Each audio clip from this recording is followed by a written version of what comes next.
The test is in 4 parts: Part 1, Part 2, Part 3, and Part 4. Now look at Part 1.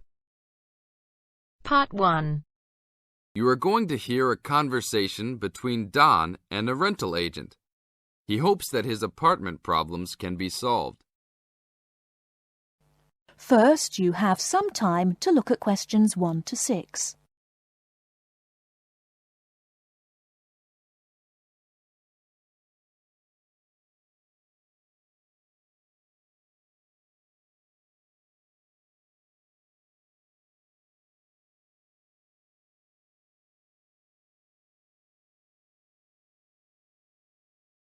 We shall begin. You should answer the questions as you listen, because you will not hear the recording a second time. Listen carefully and answer questions 1 to 6. Good morning. I am a rental agency. How can I help? Oh, hello. I'm ringing about some problems I'm having with my apartment. Yes, of course. If I can just get a few details first. What's your name? Don Chester. How do you spell that? Chester. Okay. And the address? Apartment 4, 18 Ruby Lane. Ruby Lane. And that's in Newbridge. Oh, yes, I know the one. Could I ask how long is the lease? It's for a year.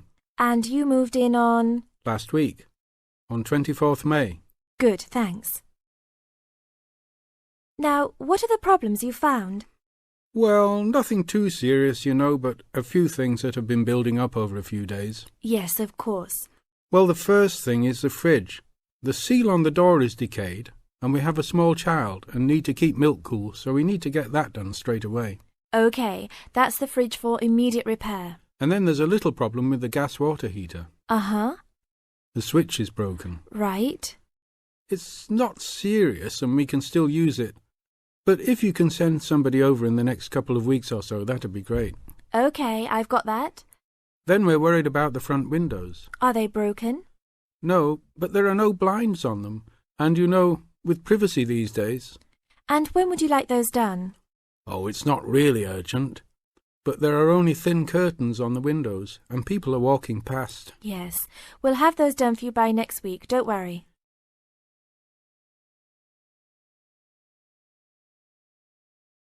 Before you hear the rest of the conversation, you have some time to look at questions 7 to 10.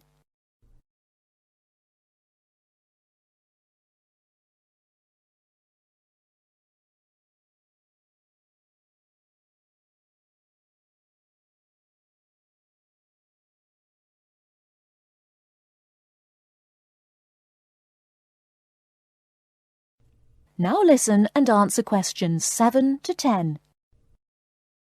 There are only thin curtains on the windows, and people are walking past. Yes, we'll have those done for you by next week, don't worry.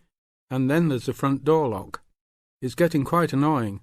It often jams and we sometimes have to fiddle with it for minutes before we can get in the apartment. I'd really like to get that fixed up right away. That's no problem. And then the last thing is the shower curtain. It's torn. Oh, right.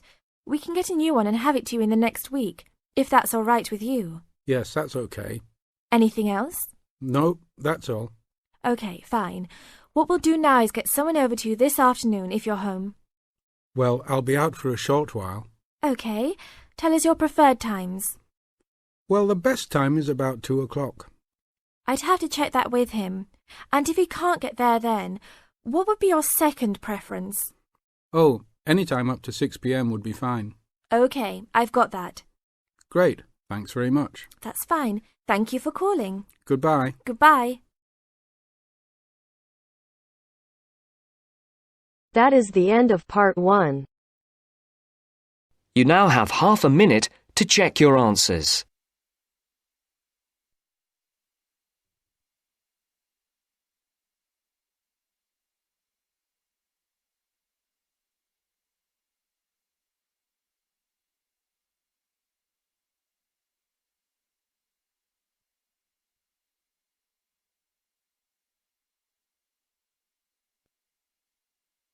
Now turns to Part 2. Part 2. You're going to listen to a talk about the food we eat. First, you have some time to look at questions 11 to 15.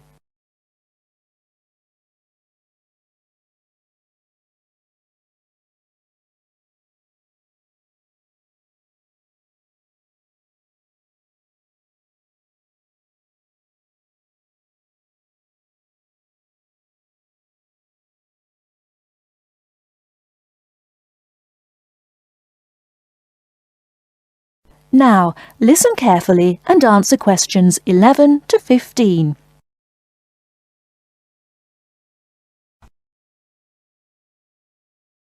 Welcome to The Food We Eat, sponsored by Safeway. Increasingly, we know more about the effects of our eating habits and lifestyles on our health. While new information can change old ideas, the news stories can often be confusing. At Safeway, we try to help customers not only in the range and types of food offered, but also by providing up-to-date, reliable information in areas we know are of interest and which relate to the diet we eat. Today, we are going to talk about sugar. Recently, doctors have been advising us to eat less sugar. The health recommendation to use less sugar is for two reasons. Firstly, for the sake of our teeth, since the amount and frequency of sugar consumption links to decay. Secondly, as sugar is a good source of calories, it can easily be a problem if we tend to be overweight. The dental risk is because bacteria which occur naturally in our mouth feed on carbohydrates, sugar and starch, to form plaque and acid. Plaque is a sticky coating that prevents the bacteria being removed by saliva. The acid attacks the tooth itself. This takes time, however, so the trick is to avoid sticky foods like sweets, which stay around in crevices feeding the bacteria. Before you hear the rest of the talk, you have some time to look at questions 16 to 20.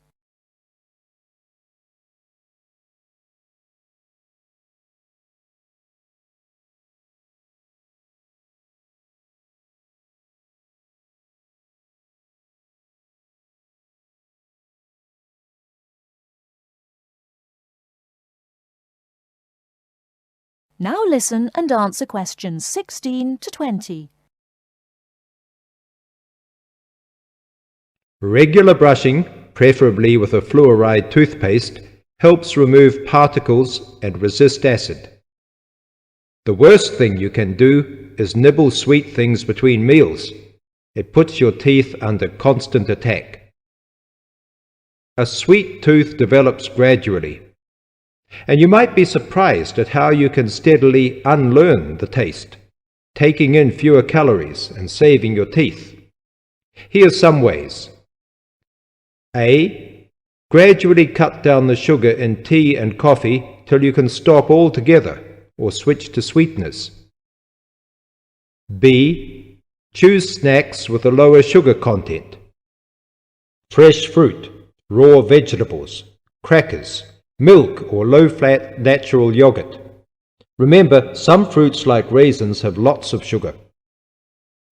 C. Look for reduced sugar alternatives. There are more and more around, from diet drinks to yogurts, even jams and sauces. D. Try gradually to cut back on the sugar you use in cooking, especially in baking. That is the end of part 2. You now have half a minute to check your answers.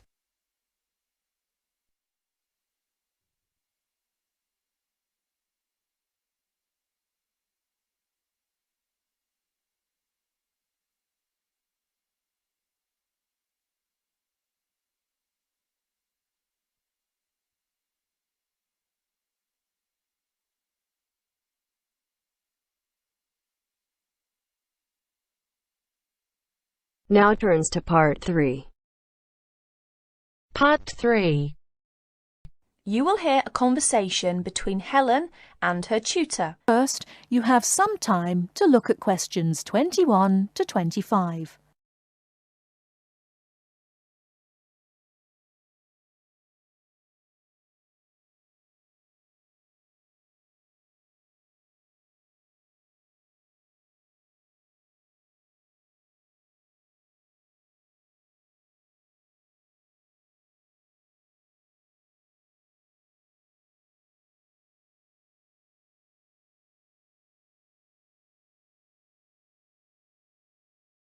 Now, listen carefully and answer questions 21 to 25.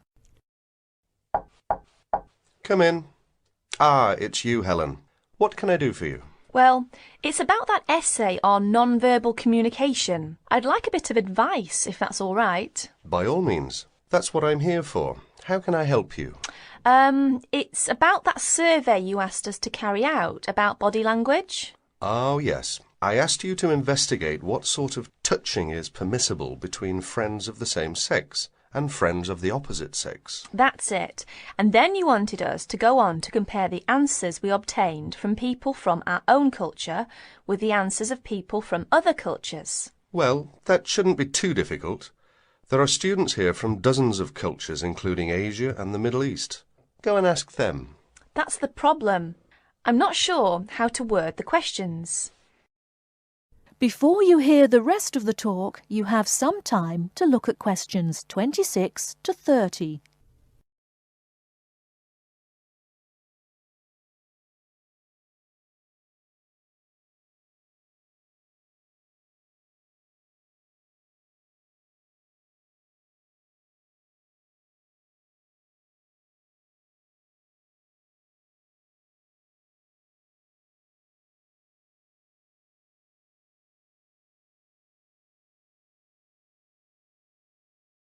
Now listen and answer questions 26 to 30. Go and ask them. That's the problem. I'm not sure how to word the questions. I think I've got far too many. People don't want to be bothered answering them all. Is that the list of questions you have with you? Let's have a look. I see. Your basic idea is fine. You've got a checklist of the parts of the body we mostly use to touch people with, and a checklist of the parts of other people's bodies that we usually touch. But you don't have to go right through the list asking a separate question about each item. You can make your questionnaire much shorter if you ask open questions. Open questions? What are they? Sometimes we call them WH questions. What, when, where. Those are examples. Oh, I see. Yes, we learned about them in grammar. I hadn't realised how useful they'd turn out to be. I could just ask one open question about each subject and tick the answers I receive. That's right. Now, let's have a look at the list of parts of the body you're going to ask about. I see. You've got the head, arm and hand, and, oh, it's over the page, the back, leg and foot. What about the shoulder and the thigh? They're important areas, and there are some others you should include too. Oh, yes, of course. I was in a rush and forgot those. What about asking people how they feel about being touched? Surely it's hard for people to put that sort of feeling into words. Yes, you're right. That's why it's essential to work out a rating scale for each response. Can you tell me a bit about how to use rating scales? Well, there's no way to measure how strongly a person feels about something, of course. All we can go on is what they report about their feelings. So what we do is offering them choices of ways to express how they feel. Very strongly, strongly, or not at all. That would be an example of a rating scale. In this case, as your survey is only a small trial sample, I suggest you use that 3-point rating scale I've just described. Very strongly, strongly, or not at all. That'll be enough to enable you to draw some broad conclusions. You may go on to refine your survey later if you decide to specialise in the study of non-verbal aspects of behaviour. Thank you. I'm much clearer now. Could I ask you one last question? I'm afraid I've got a brain like a sieve, but I just can't remember the technical term you told us for the study of touch. It sounded like happy, but of course it isn't. Oh, you mean haptics. Haptics. Of course, haptics. That's it. Happy to be of service. That is the end of part 3. You now have half a minute to check your answers.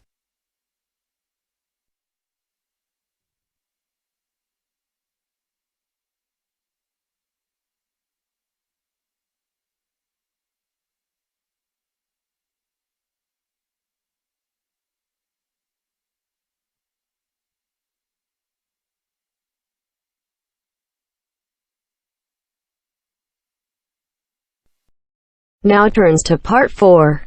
Part 4.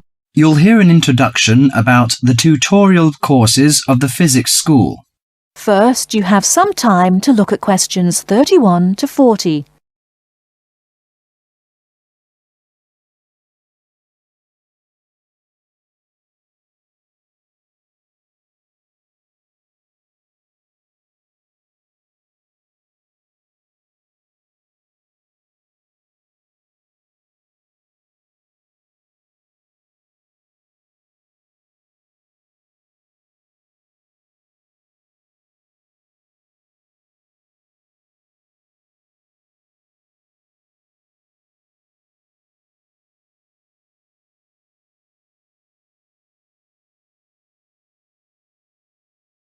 Now listen carefully and answer questions 31 to 40.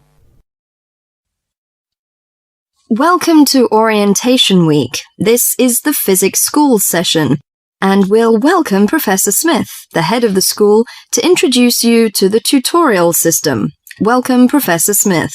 Thank you. You may have noticed life at university is totally different from that of school. For you, tutorials are an important part of the teaching program. Tutors are the primary contact between undergraduate students and the school. A tutor is the student's personal tutor as well as their academic tutor. Tutorials for physics undergraduates consist of 6 students who meet each week with their tutor for at least 50 minutes. For radiographer students, tutorials will normally consist of a group of about 10 students who will meet fortnightly with their tutor for a period of at least 50 minutes. In the first semester, the tutorials are during weeks 1 to 11. For semester 2, they are during weeks 14 to 24. Everybody involved is expected to be present and on time, and the tutor will also be available in week 12 and 25 to discuss problems that arise during revision, but attendance by students is optional. Now I'm going to introduce to you the stages and activities of the tutorials. The induction period is from week 1 to 3. I know that a significant minority of you experience culture shock during your first few months at university, and the important function of this stage is to identify students who are having difficulty integrating into the academic program. In particular, tutors should check your attendance of lectures, tutorials, laboratory sessions, and this sort of things. Tutors also help you tackle work in a systematic and effective manner. Stage 2 begins from the 4th week. Some tutorials of this period are to be devoted to discussion or going over the students' lecture notes, but approximately 50% of tutorial time is to be devoted to coursework. You should finish the weekly homework assignments of 2 hours duration with at least 50% involving written work. At least 8 homework assignments during the year should involve answering problems set on coursework. The written work collected by the tutor should be marked within a week of handing in, and generally the assignments should be graded. The 3rd stage starts from week 8 till the 10th. During this period, math and 4 core physics programs are included. The majority of tutorial time should be devoted to work which support the lecture programs and laboratory work. At least 60% of homework assignments should involve written work. The assignment may involve writing an account of or notes on a specified range of topics. The written work should also be marked and graded. Short oral presentations by students should be included. They are possibly on general physics topics or essays. The last week's personal development planning is a structured and supported process. The primary objective for PDP is to help you to become more independent and confident, self-directed learners and encourage a positive attitude to learning throughout life. It is undertaken by yourselves to reflect upon their own learning, performance and achievement, and to plan for their personal, educational and career development. Finally, if without evidence of good reason you miss more than 2 sessions during a semester, or if the tutor is not satisfied with your progress, the matter must be immediately referred to the program director, who will normally issue formal warning, verbal and written. This will inform you that your place at university is under threat of withdrawal if no improvement is made. That is the end of part 4. You now have half a minute to check your answers.